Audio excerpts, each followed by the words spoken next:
Hello, this is Nick, Gadgetman Fingerlakes, and we're going to do a chainsaw trial here.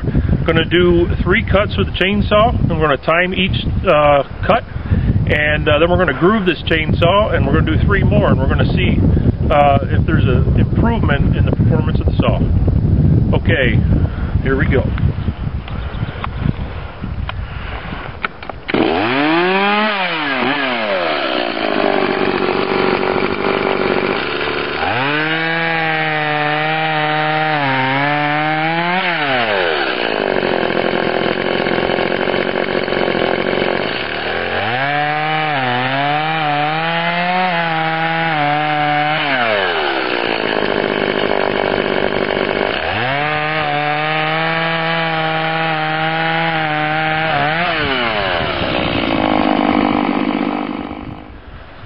Hey, Nick, Gadgetman and the Fingerlakes again.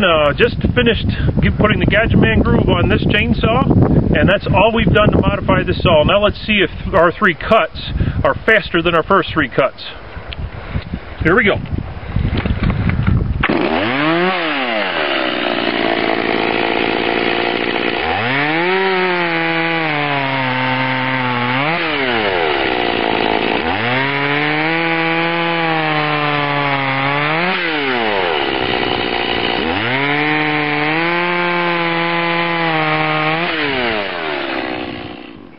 So here are the results to the Gadgetman Groove modification to a steel MS 180C chainsaw.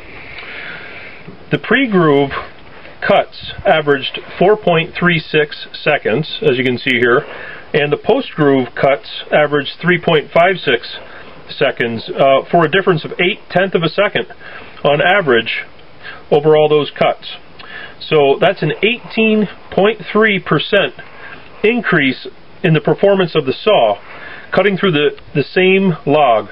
Now this is the objective evidence to what occurs when a chainsaw is modified with the Gadgetman Groove. But I also experienced a smoother running saw, and it bucked in my hands a little more, even for a small saw. So as you can see, a tiny little groove in a small engine can make a very large difference.